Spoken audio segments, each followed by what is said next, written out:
मतलब थोड़ा सा मुझे हेल्थ प्रॉब्लम हो गई थी, इसलिए मैं कहूँगी कि आप मतलब मुझे जो लगा कि हमें 6 आवर्स के जैसे मेंस आए तो हमें 6 आवर राइटिंग की प्रैक्टिस कर लेनी चाहिए, क्योंकि जो लोग सोशल मीडिया यूज़ करते हैं वो भी लोगों को डिस्ट्रैक्ट करता है, तो इसमें कुछ प्रॉब्लम आई कभी? मैम मैंने स्टार्टिंग से सोशल मीडिया सच मतलब मेरे पास व्हाट्सएप ही था, उसके अलावा फेसबुक आईडी आज तक नहीं है मेरी। और मुझे लगता है कि शायद डिस्ट्रैक्शन तो होती होगी, क्योंकि जब हम यूट्यूब पे शॉर्ट्स एक बार स्क्रॉल करना शुरू करते हैं तो वो ख़त्म नहीं होते। तो मुझे लगता है कि आपको इस पढ़ाई में सबसे ज़्यादा ज़रूरी है आप एक सेल्फ पे कंट्रोल रखें थोड़ा सा। तो सोशल मीडिया यूज किया जा सकता है, बट एक प्रॉपर वे में यूज़ किया जाए तो उतनी प्रॉब्लम नहीं होगी। मैम मैंने कुछ चीज़ें आपसे पूछ ली। अब अगर कुछ अपनी तरफ से कुछ कहना चाहती हूँ, जो व्यूअर्स हैं जो तैयारी कर रहे हैं उनके लिए कुछ आप मोटिवेशन के तौर पर कहना चाहें तो बता दीजिए।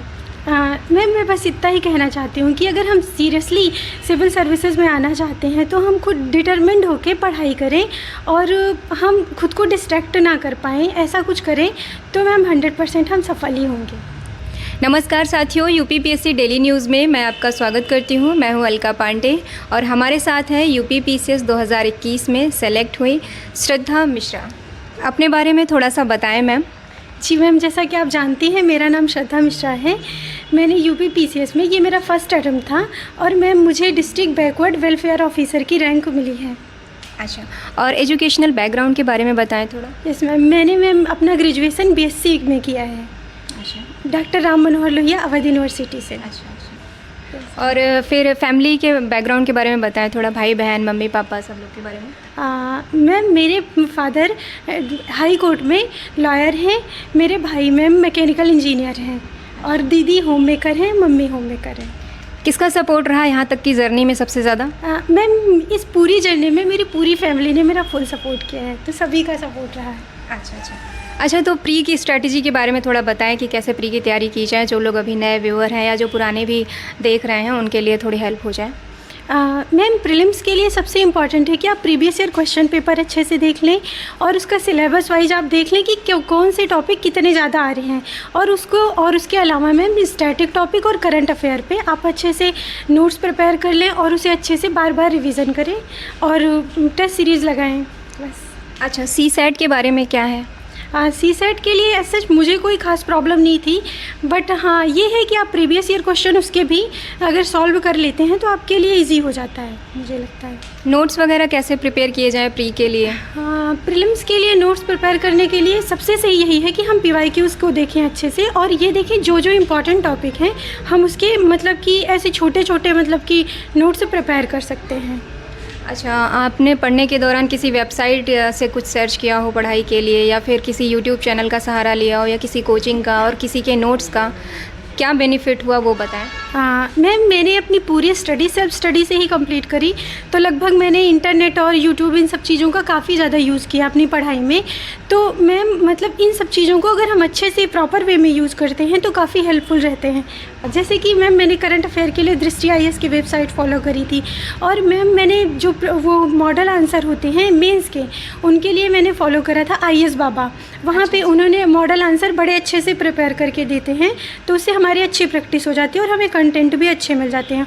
और यूट्यूब में भी मैम जैसे अनअकैडमी में पर मैंने बहुत सारे जो है लेक्चर अपने स्टैटिक वाले देखे थे, तो इस तरह से मैम मैंने पढ़ाई स्टार्ट करी थी।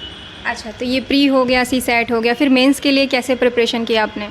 मेंस के लिए मैम सबसे पहले ज़रूरी है मेंस के लिए भी वही जैसे कि प्रीलिम्स में हम अपने PYQs अच्छे से देख लें और उसके बाद हम अपने सिलेबस को अच्छे से देख लें और सिलेबस में वो टॉपिक जो लगभग मतलब स्टैटिक में नहीं मिलते हैं उतना ज़्यादा अच्छे से उसके नोट्स प्रिपेयर कर लें और आंसर राइटिंग तो मोस्ट इम्पॉर्टेंट थी। अच्छा, उसके बाद आ जाता है आपका मेंस भी हो गया। मेंस में जैसे कि हिंदी हो गया, essay हो गया, फिर GS के चारों पेपर, उन सब के बारे में कैसे पढ़ाई करें? तो मैम हिंदी के लिए मैंने प्रीवियस ईयर क्वेश्चन देखे थे और एस्से के लिए मैंने कोटेशन जो है वो नोट करे थे और एस्से मैंने कुछ कुछ लिखे भी थे क्योंकि मैंने टेस्ट सीरीज ज्वाइन करी थी तो उसके लिए। और GS पेपर 1 के लिए वह स्टैटिक सब्जेक्ट अच्छे से आप कर लीजिए और करंट अफेयर में आप देख सकते हैं जो करंट अफेयर में विजन के मेंस 365 होते हैं वो काफ़ी हेल्पफुल रहते हैं सारे पेपर्स के लिए। तो मैम मैंने ये किया था, बाकी जो स्टैटिक टॉपिक या स्टैटिक सब्जेक्ट पे जो सभी बुक्स पढ़ते हैं वही मैंने भी पढ़ा था ऐसे। अच्छा। तो आपका ग्रेजुएशन कब कंप्लीट हुआ था? 2019 में। अच्छा, उसके बाद फिर कैसे मोटिवेट हुई आपकी पीसीएस ही बनना है? मैम मतलब सिविल सर्विसेज में आने के लिए तो बचपन से कहीं ना कहीं से तो मतलब ड्रीम था एक, लेकिन जब ग्रेजुएशन में आने के बाद मैंने इसके बारे में जाना तो थोड़ा सा ये था कि मैं यही करियर परस्यू करूँगी। तो मतलब ऐसा अचानक से मोटिवेशन नहीं रहा था, स्टार्टिंग से थोड़ा थोड़ा था। तो फिर ग्रेजुएशन के बाद मैंने अच्छे से इसके लिए पढ़ना स्टार्ट किया। अच्छा, कुछ कठिनाइयाँ इन सब के दौरान, जैसे कभी लगा हो कि बहुत टफ सा लग रहा है, नहीं हो रहा है, कोर्स कंप्लीट नहीं हो रहा है मेरा, कुछ ऐसी प्रॉब्लम्स आई तो फिर कैसे क्या आपने, कुछ फ्रस्ट्रेशन वगैरह कभी हुई हो, कोई उतार चढ़ाव कुछ? मैम फ्रस्ट्रेशन का मेरी जर्नी में तो इतना कुछ खास नहीं रहा, बट ये था कि स्टार्टिंग में ही मेरे टाइम पे कोविड आ गया था, तो वो सबसे बड़ा रहा था कि एक हर्डल था कि पढ़ाई कैसे हो। तो उसकी वजह से मुझे सारी पढ़ाई अपने सेल्फ स्टडी से ही करनी पड़ी थी, और ऐसा कोई ऐसा खास फ्रस्ट्रेशन नहीं था मेरे पास। मतलब मेरा स्मूथ रही जर्नी काफ़ी। अच्छा, ये आपका पहला अटैम्प्ट है? Yes ma'am. बहुत बहुत बढ़िया। अच्छा, इसके बाद फिर आ जाता है इंटरव्यू का। इंटरव्यू में क्या करें, कैसे करें, ड्रेसिंग सेंस के बारे में बताएं अगर कुछ ऐसा होता हो, या फिर इंग्लिश हिंदी का कुछ वहाँ पे प्रॉब्लम हो, क्या चलते हैं इंटरव्यू के दौरान, क्या चीज़ें लोग जानना चाहते हैं कि कैसे इंटरव्यू फेस किया जाए, उसके बारे में बताएं। मैम इंटरव्यू के लिए मुझे लगता है यूपीपीसीएस में उस तरह से नहीं है जैसा यूपीएससी में है, क्योंकि यूपीएससी में हमसे कॉन्सेप्चुअल क्वेश्चन पूछते हैं, और जहाँ तक मुझे यहाँ पे लगा फैक्चुअल क्वेश्चन ज़्यादा पुटअप होते हैं हमसे। और इसके साथ ही साथ यहाँ पे यूपीपीसीएस के इंटरव्यू के लिए, क्योंकि उनको बस हमारी एजुकेशनल क्वालिफिकेशन के बारे में ही पता होता है, तो हमें चाहिए कि अपना हम ग्रेजुएशन के सब्जेक्ट को अच्छे से एक बार प्रिपेयर कर लें, ऑप्शनल, करंट अफेयर और कुछ सोल्यूशन को बेस्ड क्वेश्चन, तो मतलब स्मूथली हो जाएगा। इसका कुछ खास इंटरव्यू में मतलब कोई ऐसी स्ट्रेटजी नहीं होनी चाहिए। अच्छा, ऑप्शनल के बारे में बताएं कि कैसे प्रिपेयर किया जाए। मैम मेरा ऑप्शनल फ़िलासफ़ी था, तो जो थोड़ा सा टफ भी होता है, बट मैंने उसको भी मतलब सेल्फ स्टडी से ही प्रिपेयर करा था। उसके लिए मैंने प्रीवियस ईयर क्वेश्चन पेपर के सारे मॉडल आंसर एक बार बना लिया था, और मैंने मैम 2-3 कोचिंग थी, जैसे पतंजलि IAS की मैंने नोट्स, प्रिंटिंग नोट्स सब वो प्रेफर करे थे, और निश्चय IAS के मैंने क्लास नोट्स प्रेफर करे थे। बाकी मैंने वही मॉडल आंसर अच्छे से प्रिपेयर किया था, और एक टेस्ट सीरीज लगाई थी, वो भी ऑनलाइन ही थी, क्योंकि उस टाइम पे कोविड था, तो ऑफलाइन का कोई इश्यू वही नहीं था। तो बस इतना ही था। मेंस का पेपर देते समय लगातार जो देना पड़ता है, उसकी कठिनाइयों से कैसे गुजरा जाए वो बताइए थोड़ा, क्योंकि लोग थक जाते हैं ना तैयार करते करते, लगातार पेपर देते तो बीच में थोड़ा गैप भी नहीं मिल पाता है, तो उसके बारे में कुछ बताएं। मैम ये प्रॉब्लम मेरे साथ भी हुई थी। जब मेरा एथिक्स का एग्ज़ाम था, तो मतलब थोड़ा सा मुझे हेल्थ प्रॉब्लम हो गई थी, इसलिए मैं कहूँगी कि आप मतलब मुझे जो लगा कि हमें 6 आवर्स के जैसे मेन साथ आए, तो हमें 6 आवर राइटिंग की प्रैक्टिस कर लेनी चाहिए, क्योंकि वहाँ पर अचानक से हम 6-6 घंटे 3 दिन लिखते हैं, तो हमें हेल्थ इश्यूज़ हो जाते हैं। इसके लिए और थोड़ा सा एनर्जी बूस्ट लेके ही हम जाएं। अच्छा, जो एकेडमिक्स की जो आपने पढ़ाई की, हाई स्कूल, इंटरमीडिएट और ग्रेजुएशन, उसके परसेंटेज वगैरह क्या थे? मैम मेरा यूपी बोर्ड था। अच्छा। तो 10th में मेरे 87.89 परसेंटेज थे, और 12th में 84% थे, और ग्रेजुएशन में मेरे 57। बहुत बढ़िया। जो लोग सोशल मीडिया यूज़ करते हैं, वो भी लोगों को डिस्ट्रैक्ट करता है, तो इसमें कुछ प्रॉब्लम आई कभी? मैम मैंने स्टार्टिंग से सोशल मीडिया सच मतलब मेरे पास व्हाट्सएप ही था, उसके अलावा फेसबुक आईडी आज तक नहीं है मेरी, और मुझे लगता है कि शायद डिस्ट्रैक्शन तो होती होगी, क्योंकि जब हम यूट्यूब पे शॉर्ट्स एक बार स्क्रॉल करना शुरू करते हैं तो वो ख़त्म नहीं होते। तो मुझे लगता है कि आपको इस पढ़ाई में सबसे ज़्यादा ज़रूरी है आपके एक सेल्फ पे कंट्रोल रखें थोड़ा सा। तो सोशल मीडिया यूज किया जा सकता है, बट एक प्रॉपर वे में यूज़ किया जाए तो उतनी प्रॉब्लम नहीं होगी। हिंदी मीडियम था या फिर इंग्लिश मीडियम था? हिंदी मीडियम।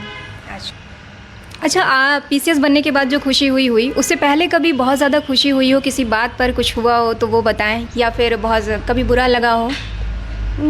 खुशी का मैम शायद मुझे याद है कि सबसे पहली खुशी रही होगी जब 10th का रिज़ल्ट आया होगा। सबको होती है। यस मैम, शायद। और उसके बाद तो फिर यही रहा जब मेंस का रिज़ल्ट आया। अच्छा, पीसीएस जैसे आपको पता चला कि आप बन गई, तो सबसे पहले आपने किसको बताई ये बात? तो मैम सबसे पहले मैंने अपनी दीदी को बताया था, क्योंकि वो यहीं थी उस टाइम पे। Yes ma'am. लोग काफ़ी व्यूवर्स हैं, वो जानना चाहते हैं जैसे पोस्ट प्रेफरेंस हुआ, वो उसके बारे में कैसे फिल किया जाए वो बता दीजिए थोड़ा। पोस्ट प्रेफरेंस के लिए मैम मतलब कि पहले आप देख सकते हैं कि जैसे कि आप पहले SDM कर सकते हैं, फिर DSP, फिर आप ARTO, फिर आप DPRO, अच्छा, लोगों ने कमेंट्स में पूछा था कि जैसे एग्जामिनेशन हॉल में बैठे हुए हैं और प्री का पेपर दे रहे हैं, तो उस समय क्वेश्चंस कैसे अटैम्प्ट किए जाएं जब हमें मतलब हमने कुछ तो कर लिया, अब लग रहा है 2-4 नंबर हमारे कम पड़ रहे हैं, तो उस स्ट्रेटजी को कैसे करें? जैसे नेगेटिव मार्किंग्स को भी लेकर के लोगों में दुविधाएं रहती हैं, तो उससे कैसे सही करें? मैम, इसके लिए सबसे ज़्यादा ज़रूरी है कि आप जब एक बार वो हॉल में जाएं, एग्ज़ामिनेशन हॉल में, तो आप सबसे पहले देख लें, एक बार पूरा पेपर आप देख लीजिए अटेम्प्ट करने से पहले, क्योंकि कभी कभी ऐसा होता है स्टार्टिंग के पेपर बहुत टफ होते हैं, जहाँ से हम देख के ही उसे बहुत ज़्यादा वो हो जाते हैं कि अब हमारा कैसे होगा। तो एक बार आप पेपर देख लीजिए और आपको ये लग रहा है कि 3-4 क्वेश्चन शायद मेरे हो जाएँ, तो आप एक बार पेपर जो आपने क्वेश्चन नहीं किए वहाँ पर देखिए, क्योंकि कुछ गेस वेस किया जा सकता है, तो आप वो कर सकते हैं। क्या होता है कभी कभी हम लोग पढ़ाई कर रहे हैं और फिर बोर हो जाते हैं, थोड़ी देर बाद नहीं मन लगता है कि नहीं पढ़ पा रहे हैं, तो उस दौरान एंटरटेनमेंट के लिए, एनर्जी बूस्ट के लिए क्या करें हम? मैम, मेरा सबसे अच्छा तरीका रहता था कि मैं हिंदी पोएट्रीज़ पढ़ती थी, और उसमें भी खास करके मोटिवेशनल पोएट्रीज़, और उसके साथ शॉर्ट मूवीज़ देखना। अच्छा, अपनी हॉबीज़ के बारे में बताएं थोड़ा। मैम, यही है मेरी हॉबी भी, मतलब reading and writing, Hindi poetries and short movies. अच्छा, कभी एकदम बिल्कुल फ्री बैठे हो, फिर कुछ लिखना विखना, पढ़ना सुनना, कुछ क्या पसंद है? यस मैम, मुझे पढ़ना पसंद है। मैम, मैंने कुछ चीज़ें आपसे पूछ ली, अब अगर कुछ अपनी तरफ से कुछ कहना चाहती हूँ, जो व्यूअर्स हैं जो तैयारी कर रहे हैं, उनके लिए कुछ आप मोटिवेशन के तौर पर कहना चाहें तो बता दीजिए।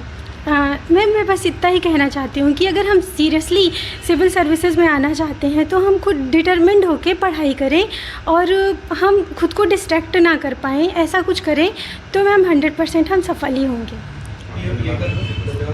मैम, आपने हमें अपना इतना कीमती समय दिया, उसके लिए बहुत बहुत धन्यवाद। हम सभी आपके उज्जवल भविष्य की कामना करते हैं। Thank you very much ma'am. जैसा कि आपने देखा, पीसीएस में जिस तरह से वीडियोस हम लोग डाल रहे हैं, तो इस तरह की वीडियोस और आपको मिलती रहे, इसके लिए चैनल को सब्सक्राइब कर लीजिए, बेल आइकन को प्रेस कर लीजिए। अच्छी लगी हो वीडियो तो ज़रूर लाइक कीजिएगा, कमेंट बॉक्स में अपनी सजेशन हमें भेज सकते हैं। बहुत बहुत धन्यवाद।